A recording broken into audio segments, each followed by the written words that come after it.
pixel LED strip can produce spectacular effects, but choose the wrong strip, voltage, or controller, and the result can be flickering pixels, incorrect colors, dead sections, or an expensive refurbishment. In this video, we'll explain how SPI pixel strip works, compare the main options, and show you how to avoid the most common installation mistakes. On conventional RGB strip, every LED connected to the same channel changes together. Pixel strip is different because each pixel has an integrated circuit, or IC, which receives digital instructions and controls its own color and brightness. This is what makes chasing patterns, gradients, animated color, and video mapping possible. A pixel does not always mean one LED. Depending on the strip, a pixel may control one LED or a group of LEDs that always change together. Most SPI pixel strips use a serial data chain. The controller sends one stream containing the color instructions for every pixel in sequence. The first IC takes the first packet, applies it to its LED, then passes the remaining information downstream. The next pixel takes the next packet, and the process continues along the strip. An RGB pixel normally needs 24 bits of information, 8 for red, 8 for green, and 8 for blue. RGBW adds another 8-bit white channel. The controller therefore needs only one outgoing data connection, but on conventional single data strip, every downstream pixel depends on the signal passing through the pixels before it. A typical single data pixel strip has 4 important connections. V+ supplies the operating voltage. Ground is the common negative connection and reference for power and data. Data in receives the controller signal, while data out passes it to the next section. When joining sections, data out connects to data in. Continue or inject power as required and follow the arrows printed on the strip because data travels in one direction. The IC determines the protocol, timing, number of LEDs per pixel, and the type of controller the strip requires. Different ICs may look similar, but they are not automatically interchangeable.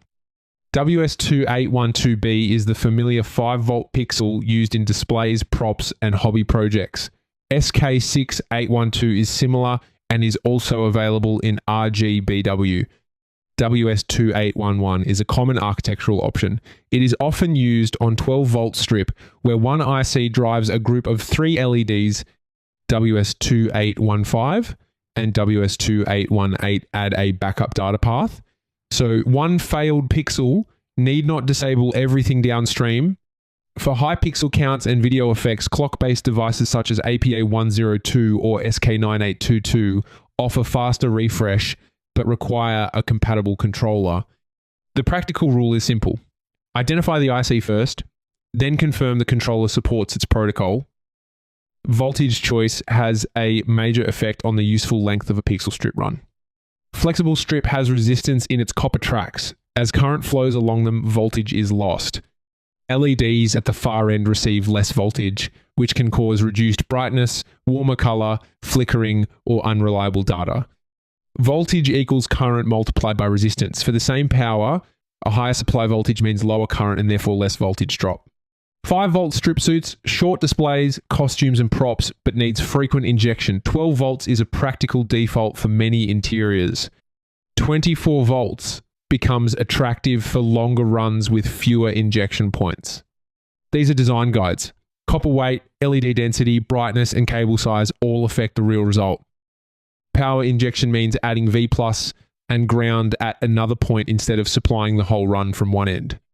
It corrects voltage drop. It does not add another data signal. Never create a loop by feeding data out back into the strip. With one feed, brightness falls toward the far end. Feeding both ends divides one long voltage drop into 2 shorter ones. A correctly designed midpoint feed can make brightness more consistent again. As a starting rule, plan injection about every 5 meters on 12-volt strip and every 10 meters on 24-volt strip. Confirm the final spacing against actual power consumption, conductor size, and allowable voltage drop. Design the power distribution before the strip is mounted.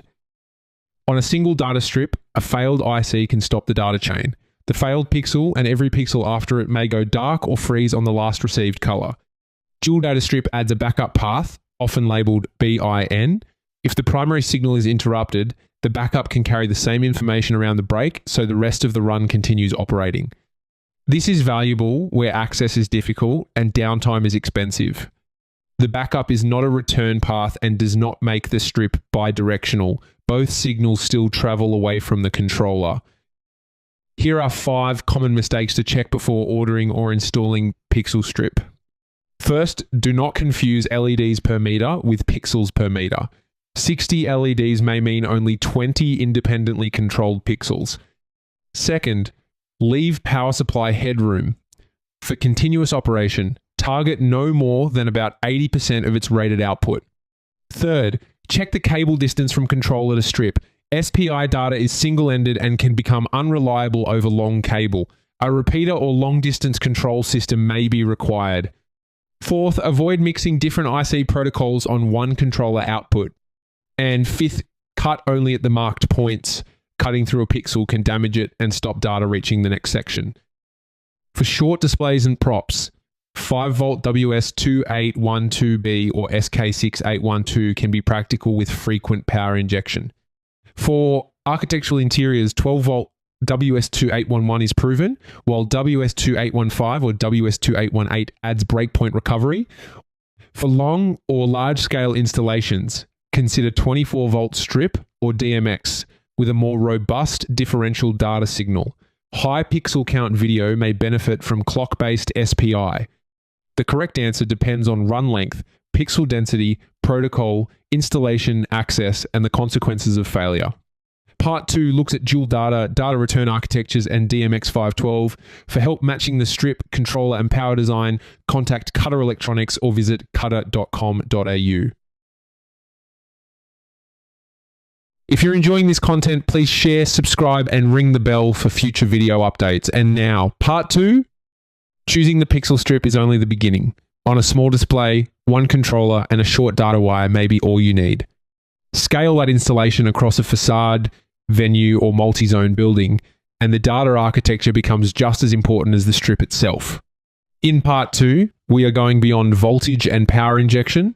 We will look at signal distance, failure tolerance, DMX channel planning, and networked control with ArtNet and sACN. The goal is simple.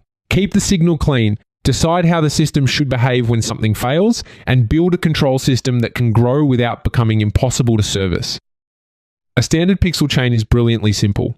Data enters the first pixel, that pixel reads its own value, and passes the remaining stream to the next one. For short local runs, this is fast, inexpensive, and effective. But the same simplicity creates 3 system limits. First is signal distance. Most common pixel data is single-ended, so the receiver measures the signal against ground. Longer cables, poor level matching, and electrical noise can corrupt it. Second is break tolerance. With an ordinary single data chain, one failed pixel or damaged connection may interrupt every pixel downstream. Third is channel count. A large installation may contain thousands of color channels spread across many physical zones. At that scale, addressing and distribution must be planned from the start. There is no single guaranteed distance for raw pixel data. The usable length between a controller and the first receiver depends on the pixel IC, controller output level, cable construction, data rate, grounding, and electrical noise. Treat 5 meters as a practical warning point, not a universal hard limit. Some combinations work farther, others become unreliable much sooner. The visible symptoms are familiar: flicker, wrong colors, random pixels, or a run that only works some of the time. Differential signaling solves a different class of problem. RS485 sends complementary signals along a balanced twisted pair. Noise that couples into both conductors is largely rejected because the receiver responds to the difference between them. That is why long controller links are normally placed on a differential transport such as DMX, or on a differential pixel extender that converts back to local pixel data near the strip. 3 wiring ideas are often confused, so let us separate them carefully. A backup data line is a redundancy feature supported by particular pixel ICs and strips. 2 signal paths travel away from the controller. If one pixel fails, the backup path can route the stream around that failure, so downstream pixels continue operating. A data return conductor has a different job. It normally carries the data output from the final pixel physically back to the convenient starting end. This is useful for curtains, hanging strands, and branches because the next strand can begin near the controller. The return conductor does not make a normal directional strip run backwards, and it does not automatically provide break recovery. If a project genuinely needs coverage from both ends, use hardware specifically designed for that architecture, or divide the installation into separately controlled address zones. Two controller outputs can feed two independent sections, so one damaged section does not remove the other. Backup data, return data, and segmented outputs are all useful, but they solve different problems. RS485 is the balanced electrical layer used by DMX512. One conductor carries the positive version of the signal and the other carries its complement. Interference tends to affect both wires in the same direction while the receiver measures their difference. The wanted data remains clear even when the individual wires look noisy. That gives us better noise immunity and much longer practical cable runs than a raw single-ended pixel signal. It also gives us an open serviceable ecosystem of DMX controllers, splitters, decoders, and test equipment.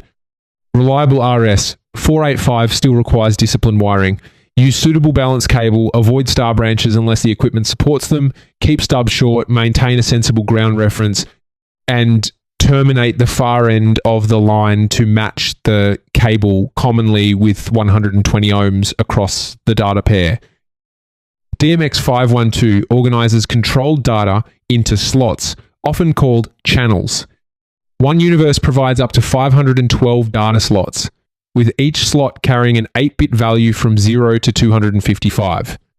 An 8-bit RGB pixel normally consumes 3 slots, red, green, and blue. That allows 170 complete RGB pixels in one universe, with 2 slots left over. An RGBW pixel consumes 4 slots, so one universe holds 128 pixels. For 300 RGB pixels, multiply 300 by 3, that is 900 channels, so the project needs 2 universes. As the pixel count increases, more universes open. This arithmetic should be completed before choosing controllers and decoders. Also remember that higher resolution control, such as 16-bit color, consumes additional slots and reduces the number of pixels per universe. Once a project needs several universes, separate physical DMX cables from one central point become difficult to manage. ArtNet and sACN solve that distribution problem by carrying lighting universes over standard Ethernet networks. The lighting controller sends multiple universes through a network switch. Distributed decoders receive their assigned universe or group of universes and generate DMX or local pixel data for each zone. This creates a scalable topology. The long-distance section uses the network. The final decoder to strip connection remains short because the normal pixel data distance limit still applies after the decoder. Place decoders near the loads, document the universe, and address allocation and design network and power distribution together.